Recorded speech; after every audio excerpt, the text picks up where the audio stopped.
want to start with is the knowledge side of things. And as I mentioned, the areas we want to think about are things like what makes an ideal speech. Because let's just have a quick brainstorm in terms of what, in your view, makes a great speech. What sort of things would you want to see in a great speech?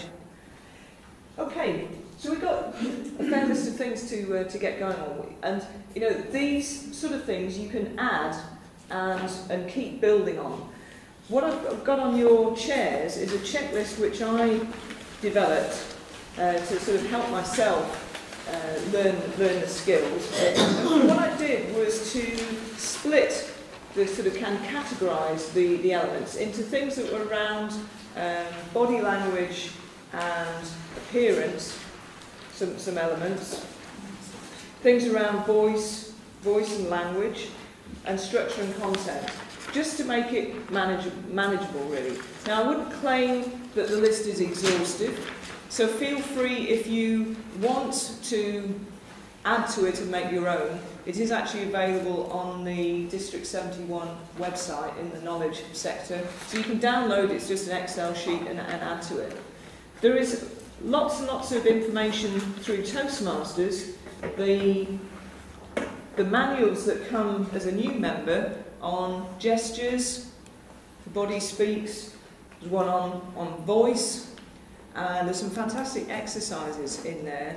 Actually reading the manuals, the Competent Communicator manual has got lots of really good information in, and actually the advanced manuals, you know, you can buy the set of manuals, they're not that expensive, and they're really good reference materials, so things on storytelling, humour, you know, building up your own knowledge of, you know, what it takes to be a good speaker, and just knowledge of different grammar terms and so on, you can build up. The other things I'd recommend, you know, Toastmaster magazine. This one, funny enough, doing a joint workshop with Bob Ferguson a few months ago, we both got the same one. This is January 2005. I don't know if there's reprints available, but it was everything you want to know about evaluating. It was great. You know, so look out for Toastmasters. There's interesting articles and so on in it that it's all building your knowledge. And if that's not enough, there are lots of books. I think on the handout you've got is going to mention one or two of them, but Shane McConnell, Presenting with Power, Philip Campani, How Do You Communicate? But this is one I've had years and years, How to Get Your Point Across in 30 Seconds, Milo Friend. You know, but you go to any bookshop and there's hundreds of books on presenting, giving good speeches and so on. It's worth, you know, I don't claim these again are the best, but it's somewhere to start. It's building your knowledge on the sorts of things to look for. If we've got the basic knowledge coming in, we've got some kind of checklist that's there as, you know, as a base, just as a prompt really, because I think, how many of you here are in Toastmasters less than a year, say? There's quite a few of you. So there's probably, again, my experience at Grosvenor Square when I started, it was just overwhelmed really in terms of how on earth are these evaluators actually picking up all this stuff. So it's starting step by step and building. So, you know, it might be as we go through today, focus just on one of these categories on the sheet. Make the challenge, make it manageable so that you can work on it, and bit by bit you're building your skills. So the other key area of knowledge is on the recommendations, because, okay, we're looking at, you know, all these kind of things, but supposing someone's language isn't, you know, is fairly bland, then you want to have examples of how they could enhance their speech.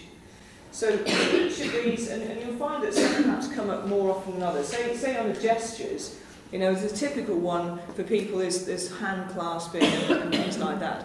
Well, that's fine, you know, you can say, you know, I noticed you clasping your hand, but what to do? So you want to have countermeasures to offer people, actually just to have their hands relaxed, maybe hands in this position. You know, you want to have what's a fix. Whatever, if you see something here that someone's not doing, then what's the recommendation? So that again is a knowledge bank that you're building up with your experience of, okay, if I see something missing here or something being done, you know, often again I see people marching around and, you know, sort of perhaps professorial style. I've seen Professor Michael Porter do this in a conference. I thought I must get through a lot of shoes. But, you know, it can be distracting. So what else should they do? Should they be absolutely rooted to the spot? Or, better in my view, is have a certain amount of stillness, but then link the movement to something in the speech. So, you know, point 1, and then I'm going to talk about point 2, and so on. So the movement and gestures and so on are emphasising and reinforcing. It's the point about congruency. You know, it's aligned to what you're trying to do. But that's, again, it's your knowledge and experience building up of what are the other things, you know, what are the alternatives if people aren't doing things. So that's, you know, an experience bank. Again, you can be doing that at every meeting you go to and more.